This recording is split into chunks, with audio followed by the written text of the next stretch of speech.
வணக்கம் அன்பு நண்பர்களே. பெருந்தலைவர் காமராஜர் அவர்கள் முதலமைச்சராக இருந்த சமயம் அவருடைய நெருங்கிய நண்பர் ஒருவர் அவருடைய ஊரில் திரையரங்கம் ஒன்றை கட்டி அதற்கு திறப்பு விழா நடத்துவதற்காக முதலமைச்சர் காமராஜரிடம் தேதியும் வாங்கியிருந்தார். அதற்கு பிறகு அந்த ஊரில் அந்த திரையரங்கத்திற்கு லைசன்ஸ் கொடுப்பதற்காக அந்த மாவட்ட கலெக்டர் அவர்கள் ஆய்வு செய்ய வந்திருந்தார். அப்படி ஆய்வு செய்யும் பொழுது மின்சார கனெக்ஷன்கள் முறைப்படி கொடுக்கப்படாமல் இருந்தது. மேலும் சில உள்கட்டமைப்புகளும் அங்கு கட்டப்படாமல் இருந்தது. அதனால் லைசன்ஸ் கொடுப்பதற்கு இப்போ முடியாது, நீங்கள் அதை கொடுத்துவிட்டு என்னிடம் வாருங்கள், பிறகு லைசன்ஸ் தருகிறேன் என்று சொல்லிவிட்டு கலெக்டர் சென்று விட்டார். அப்படி செல்லும் பொழுது அந்த திரையரங்கு உரிமையாளர் சொன்னார், ஐயா, இதை திறப்பதற்கு முதலமைச்சரே வருகிறார்கள், அதனால் உடனடியாக கொடுங்கள் என்று சொன்னார். முதலமைச்சரே வந்தாலும் சரி, வேறு யார் வந்தாலும் சரி, திரையரங்களுடைய அனைத்து உள்கட்டமைப்புகளும் சரியாக இருந்தால் மட்டும்தான் என்னால் கொடுக்க முடியும் என்று கராராக சொல்லிவிட்டு கிளம்பிவிட்டார் கலெக்டர். உடனே காமராஜருடைய நண்பர் அவர்கள் நேரே காமராஜரை சந்தித்து, ஐயா, இதுபோல் லைசன்ஸ் தர மறுக்கிறார்கள் என்று சொன்னார்.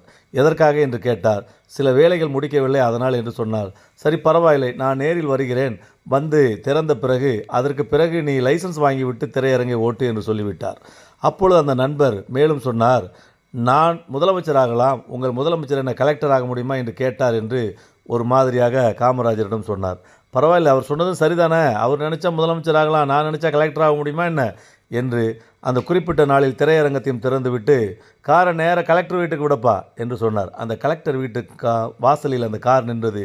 முதலமைச்சர் இறங்கி கலெக்டரை தட்டி கொடுத்து, இப்படித்தான் பொதுமக்களுக்கு வேலை செய்பவர்கள் செய்ய வேண்டும், அப்போதுதான் பொதுமக்கள் நிம்மதியாக இருக்க முடியும் என்று அந்த கலெக்டரை வீடு தேடி சென்று பாராட்டி விட்டு வந்தார் முதலமைச்சர் காமராஜர் அவர்கள்.